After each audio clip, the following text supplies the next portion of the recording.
The feature of allowing our customers to land on their localized site has really created buyer confidence with the Bathorium consumer.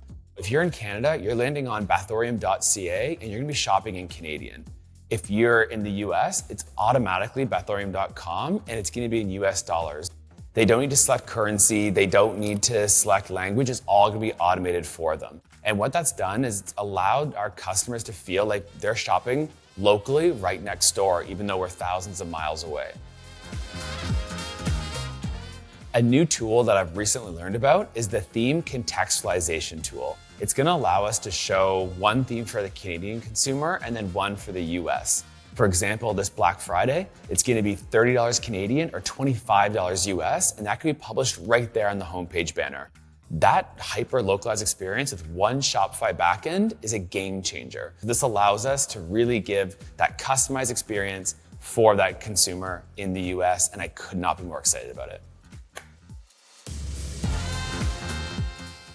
So at Bathorium, we really use the international selling feature where we can easily set the price by market, because it's a great way for us to be able to say that this product costs this price in the US. So if we'd said our product was $30 Canadian, it would actually be anywhere from 25 to 27 US, depending on what that conversion was. So if that's fluctuating based on the daily conversion rate, it would cause some consumer support debt.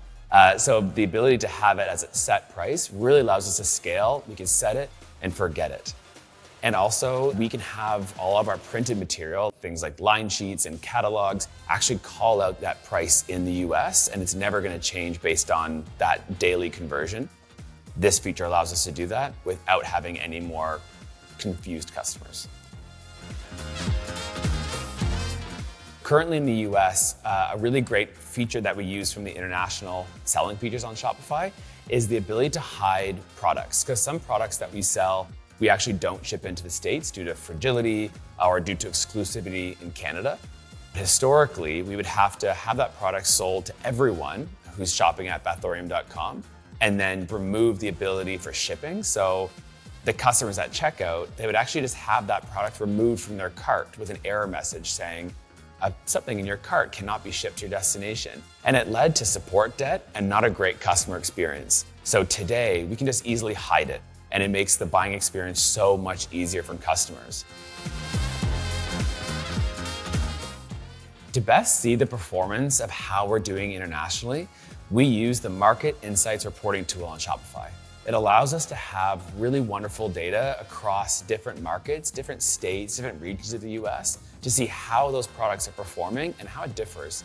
It allows my sales team to be able to talk to that when we're looking at new accounts. It allows our marketing team and our meta ads team to really tailor advertisements and verbiage based on what's selling in that region. I think that Market Insights tab allows me to make more informed decisions for the business, and I'm not relying on my gut. For example, in more of the mountainous regions where the hiking is huge or it's big ski culture, we see a lot more of our recovery baths, a lot more of our products that are more herbaceous and more outdoor bath feeling. Whereas in the Midwest, they're a little less adverse to trying some of our more gentle, hydrating, bold scents. So it's really cool seeing those patterns and seeing how the data reflects the decisions we're gonna make in the future when we look at more expansion. So when we look to go international, these international selling tools from Shopify are gonna really help Bathorium create that experience when in reality, we're all based here in Canada.